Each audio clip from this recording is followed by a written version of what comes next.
Hey, I'm Chris Hayner from Gamespot, and this is Lindsay Macdonald and Keisha Hatchett from TV Guide. Batwoman has entered the Arrowverse, and now we're going to talk about whether or not she deserves her own show.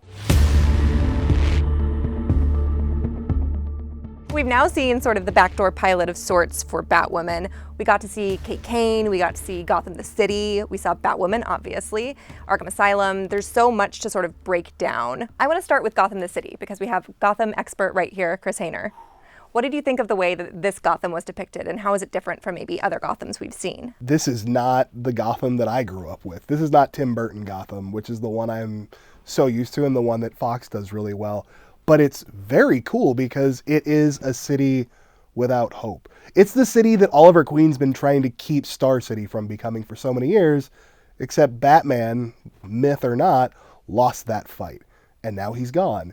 And it just leaves Batwoman to sort of keep it, I guess, from falling into the earth, because this is a city where you get mugged in broad daylight. Rich people travel around in armored vehicles instead of limousines or fancy cars. Like, it's a terrible, terrible place to be. I don't know why anybody stayed behind. Well, we do know one person who stayed behind, and that's Kat Kane herself, Batwoman. Yes. What was your first impression of her when she popped up on the screen? So when they first released the photos, I thought to myself, God, I hope that wig looks okay in motion, because in stills, it doesn't look great. But in motion, I thought it worked really well. And I really like what they've done with the character. I think Ruby Rose is fantastic. Like, I love Ruby Rose from things like The Meg and Triple X Return of Xander Cage. Those aren't really heavy acting movies, though. They're just kind of like, look cool while you shoot a gun kind of situations. So I was apprehensive about how it would go, but I think she did really good. Ruby Rose has this like immediate presence where she just steps onto the screen, and even not in Batwoman gear, she just like commanded attention, and it was intense, and kind of like a season 1 Oliver Queenie way, where you're like, she's a little bit tortured. There's something going on here. Yeah, I love that stoic powerfulness to her. She's so beautiful, and you know that she looks like she can kick your ass. And Supergirl pointed that out a few times, I thought. I like that they made a big deal about, like, you know, for just like a sort of billionaire, you have like a lot of tattoos and you look kind of hardcore. Like, yeah, because she will mess you up. She does not scream 1%. No, neither does the building she works out of. I love that they sort of stationed her there, though. And Caroline Dries, the writer of this episode and the possible EP of this show, if it goes to series, said that like they sort of planted little nuggets of what the show could be in this backdoor pilot. And I feel like that's one of them. She's stationed at Wayne Enterprises. She's starting a new real estate venture. I see the little seeds of the series starting to form. Yeah, there were some definite nods to it, especially with her having the bust, the William Shakespeare bust that everyone recognizes that leads to the Batcave. So definitely, if it goes to series, we're going to be seeing a lot more Batman stuff. Which is fantastic. And on the surface, it's a crossover of Flash, Arrow, and Supergirl. It didn't feel like a Flash, Arrow, or Supergirl show, though. The world is cool. It's unlike anything we've seen before within these shows. Like, you can only redo kind of the samey city so many times. I'm glad it's sad. I think that sort of sets it apart from Arrow and The Flash because it's more mythological. You're not exactly sure who, like, the world doesn't know who Batwoman is, and that makes it very exciting because you can take her in virtually any direction at this point. Everyone knows the Flash because, like, there are Flash toys in the world of the Flash. Everyone knows Oliver Queen is the Green Arrow. He spent 6 months or whatever in jail for it. People outside of Gotham City don't even know if Batman is real. They think he's a myth. Having Barry and Oliver fight over whether or not Batman was real puts this potential show in such a unique spot, because it could be anything and still, you know, join up with the rest of the shows when need be, but it's off on an island by itself.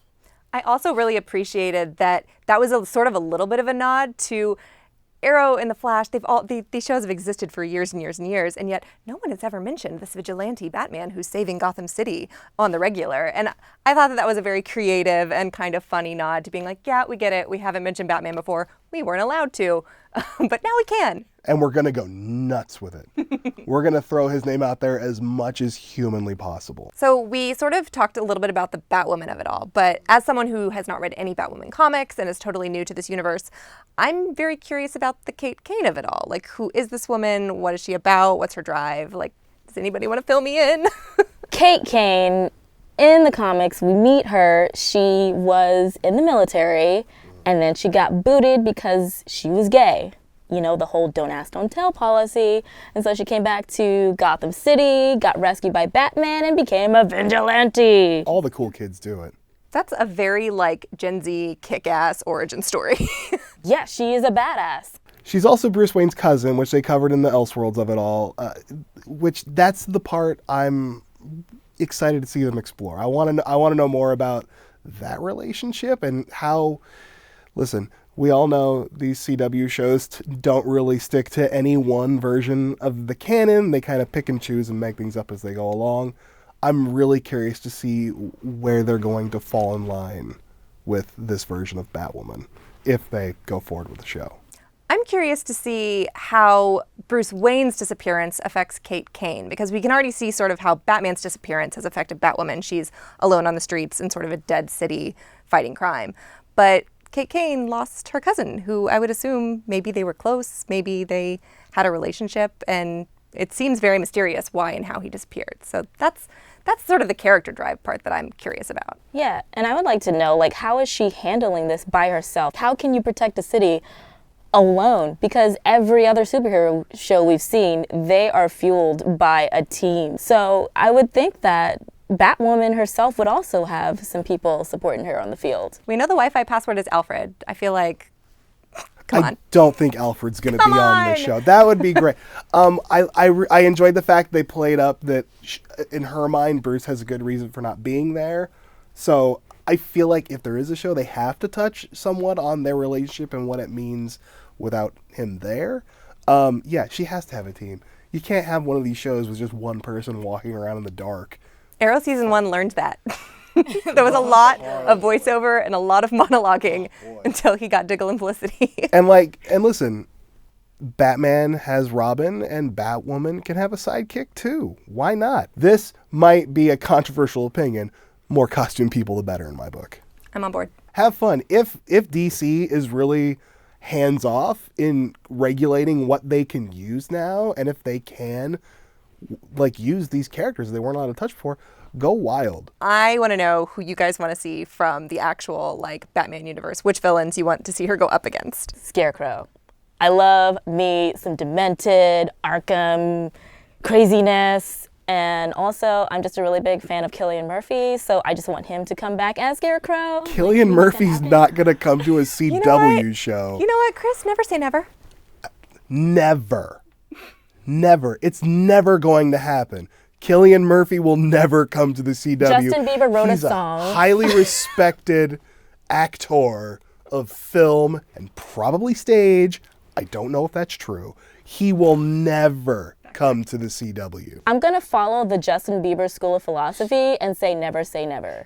That's all. I'm going to follow Justin Bieber School of Philosophy and say, baby, baby, baby, no. I love Mr. Freeze, and I'm glad we got to see Mrs. Freeze, but I just love the campiness of Mr. Freeze. So, they've introduced Mrs. Freeze. Give us the couple. I want to see the origin story of that lovely romance. The thing about the Gotham universe is a lot of it is inherently campy in the best way. Penguin is a guy who, his big weapon is an umbrella, and he goes, wah, wah, wah, wah, wah. What does he go? Wah, wah, wah, wah, wah. Like a penguin. I don't think penguins make that noise. I'm not sure why he does, but whatever. The Riddler is a guy who beats people by giving them unbeatable riddles. And before Nolan's version, the Joker was not... Cesar Romero is the Joker. Jack Nicholson was the Joker. Luke Skywalker. Mark Hamill is the best Joker we'll ever have, and he plays him as a clown. He's not I'm a demented murderer who wears war paint. I love the Dark Knight's version of the Joker, but the Joker and the rest of Batman's Rogues Gallery, they can be kind of silly. And if handled the right way in the context of this version of Gotham, I think that could really work. Instead of having the Joker that we've seen so many times now, can we cut it? I would like to see the female version of the Joker, which is Alice. Yes, Beth Kane. You thought we were going to say Harley Quinn, didn't you? Yeah. No, my girl Beth Kane, who is obsessed with Victorian lore because she has great fashion sense and is canonically Batwoman's biggest enemy and also potentially could be an ally. So I would like to see And that also demo. kind of her undead twin sister. I need to read these comics, y'all. Batwoman's nuts, man, in like a really fun, and that's the thing, like it can get so weird in really fun ways that, like, if they're really all out, just what they can do, whatever, like there's so many fun avenues they could explore. I just hope she's gay as hell in this series because as the first openly LGBT superhero for DC Comics, we really need to see that represented on the screen. Absolutely. So we've seen Batwoman, and obviously Gotham City is very dark, it's gritty, it's a place you don't want to be. And I feel like it fits very well with Arrow. You know, they're both vigilantes, no superpowers, they're both going for that very dark vibe. They're both so sad. Yes. Both a little tortured. I feel like, if anything, like that's the crossover that fits most out of all of the DC Arrowverse shows, is that Arrow and Batwoman seem to have the same tone and would cross over most easily together. Speaking of crossovers, who would you like to see her Batwoman crossover with most? Not Arrow, that's for sure. Hayner. Listen, it's two different things work really well together. Like, I feel like Arrow and Batwoman would be too similar. That's fair. But like, it's Supergirl because they're polar opposites. Also, they made the joke in the episode, World's Finest. World's Finest to comic book fans is Batman and Superman. World's Finest in this version of the universe should 100% be Batwoman and Supergirl, like, coming together to fight a giant thing. I also like the bond that they already sort of established, that like they have an understanding together. They relate on that level. We both have famous cousins who are like kind of overshadowing us, but we're the real heroes here. I like that dynamic. It's the team up we need and definitely deserve, but I'm gonna throw another one at you. Legends of Tomorrow. Yes! Yes. You know, and believe it or not, they do have some similarities. Legends is its own show on its own little island, and I think Batwoman, especially just the tone of it, I think it could be very different and mysterious. So I feel like these two outliers could just team up and have some fun together in the cosmos. I want John Constantine to try and fail to hit on Kat Kane so bad.